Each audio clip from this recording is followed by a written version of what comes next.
Welcome back to my kitchen. I thought I would show you what I have going on for dinner today. I'm making a nice big pot of soup.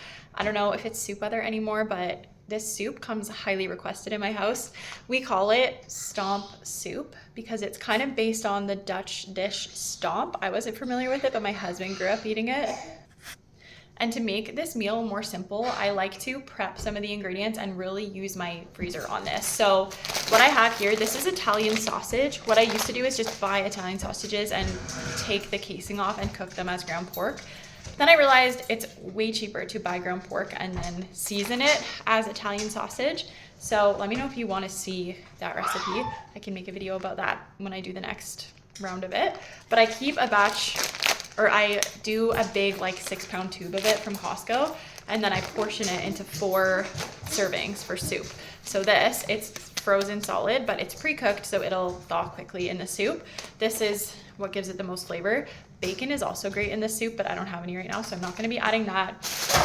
I also throw kale in my freezer, and then that goes in this soup, and then potatoes are also the other thing that make it like stomp. I don't think I said. Stomp is basically, it's like mashed potatoes with sausage and kale in it. Like I said, I didn't grow up with it, but my husband did, so he introduced me to it. And this soup kind of has all of those ingredients, but in a different way. And then of course, it wouldn't be soup without some nice broth. We usually have a couple jars of broth in our fridge. This one, I think I cooked for a little too long. It's very brown, but it'll be very tasty in the soup. Oh, and onion. Did I say onion? So I always start by, I just chopped this in my little, this is just a little Amazon. So I'm gonna be throwing that all together in my big, I just have a stainless steel pot here. I actually really want the Pampered Chef stainless steel pot. We got one of the pans and it is just so sturdy compared to all my nice thrift store stainless steel ware. So if I sell like $1 billion in product or something, I think I get one of these for free. So, you know, that's what we're working towards here. Anyway, so most of this is prepped and fairly ready to go, but I thought you could help me prep the potatoes. I'm gonna try using my rapid slice, is that what it's called? Rapid slice mandolin, to see if I can cube these potatoes fairly quickly, because it's always the most tedious part, is chopping up these potatoes. Okay, I lowered you down to nice double chin height here so that you can see what I'm doing with the mandolin. If you have this, please tell me in the comments, what are we doing here? Are we using the catcher or are we just letting our food fly all over the kitchen? Because I keep forgetting to grab this, but I guess it'll come in handy. So I have this on the French fry setting right now, and what the guy said in the Pampered Chef video is that if you put them back through, you'll get a nice cubed situation. So we're gonna try it. Wait. Oh, I accidentally just released that. There we go. This is what I do. I twist it and then it releases. Okay, ready? Oh, is that too big? That's what we do. I forgot this little pusher. Okay, ready?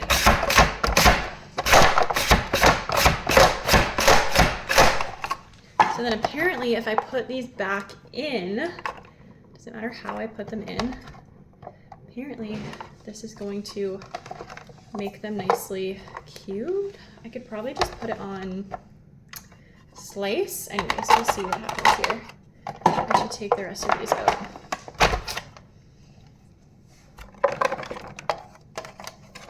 Okay, let's see.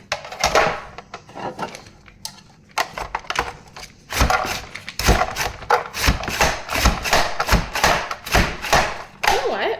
That is not bad. I'm pretty happy with that. There's still some that got through the wrong way and they're still kind of long, but these are nice small pieces. Usually when I try to chop these by hand, I end up with fairly large pieces.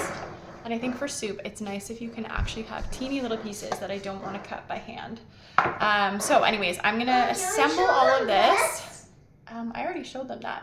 Okay. I'm gonna assemble all of this on the stove and then I'll show you a shot of my soup when it's finished. And if you want a more detailed recipe for this soup, like I said, we kind of have been making it up as we go. So let me know if you want a more detailed recipe and I will film that for you at some point. Okay, I'm back with the finished soup. It came together so quickly between what I had prepped in the freezer and then of course cutting the potatoes that way made it very quick. I think I'm gonna keep doing it this way.